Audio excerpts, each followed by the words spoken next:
Assalamualaikum warahmatullahi wabarakatuh. Sebelumnya, perkenalkan nama saya Firda Susanti dengan NIM 301 112388. Di sini saya akan membahas soal tentang ujian tengah semester, matkul birokrasi dan governance publik, eh, Prodi Ilmu Administrasi Publik kelas A, Fakultas Ilmu Sosial dan Ilmu Politik Universitas Riau. Dengan dosen pengampu Bapak Dr. Zulkarnaini, SSOS MSI.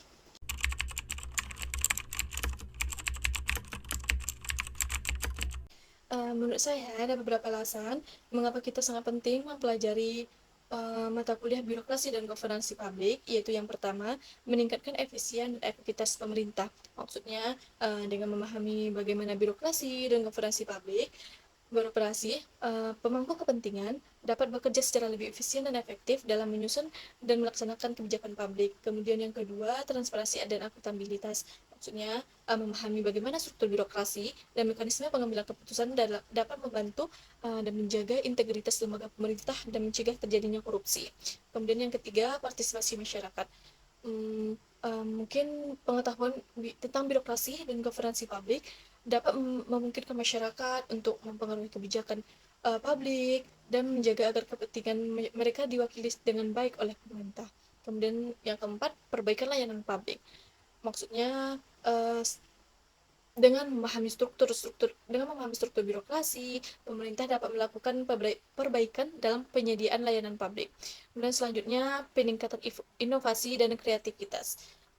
Dengan memahami secara mendalam cara kerja birokrasi dan proses pengambilan putusan, pemangku kepentingan dapat menciptakan solusi yang lebih efektif dan efisien dalam mengulangi berbagai tantangan yang dihadapi oleh pemerintah. Kemudian selanjutnya, pemberdayaan sumber daya manusia.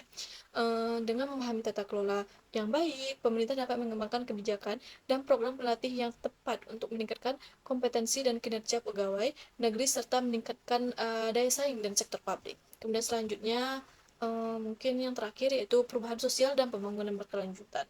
Maksudnya melalui pemahaman yang baik tentang bagaimana pemerintah dapat berperan dalam memperjuangkan isu-isu sosial dan lingkungan, pemerintah dapat merumuskan kebijakan yang mendukung transformasi sosial dan membangun pembangunan yang berkelanjutan.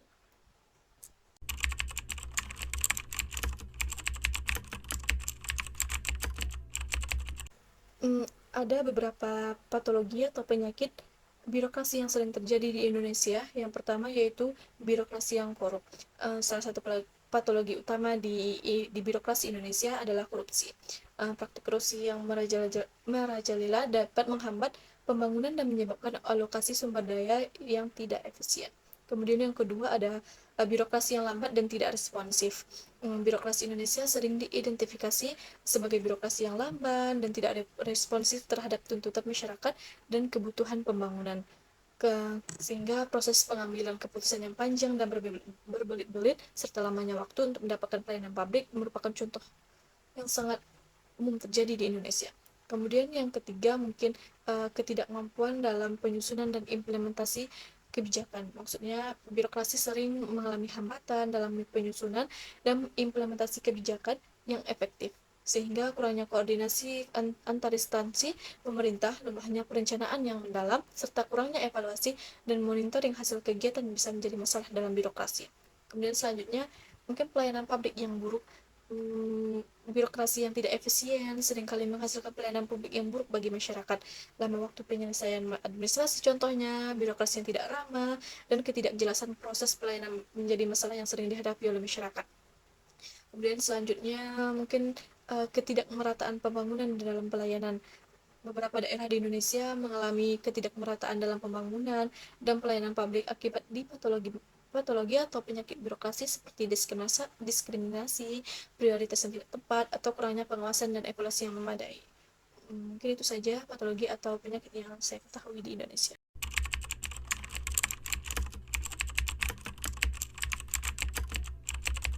Menurut saya dari 8 prinsip governance itu uh, salah satu prinsip yang paling utama untuk diterapkan di Indonesia adalah transparan atau prinsip keterbukaan.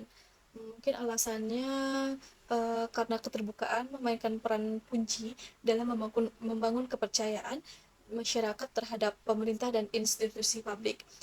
Dengan menggunakan prinsip keterbukaan, pemerintah Indonesia dapat memastikan bahwa proses pengambilan putusan dan kebijakan dilakukan secara terbuka, sehingga masyarakat dapat memahami alasan dibalik kebijakan itu diambil, sehingga hal ini dapat membantu mengurangi potensi terjadinya praktik korupsi, nepotisme, dan ketidakadilan dalam sistem birokrasi.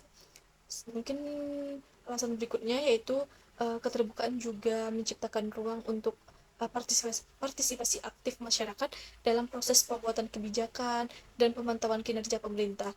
Dengan melibatkan masyarakat secara langsung, pemerintah dapat memperoleh masukan yang berharga dan mendapatkan umpan balik atau respon dari masyarakat yang dapat digunakan untuk meningkatkan kualitas kebijakan dan pelayanan publik. Dengan demikian, keterbukaan menjadi alat landasan yang kuat untuk menciptakan sistem manajemen pemerintahan yang efektif, responsif, dan dapat dipercaya oleh masyarakat.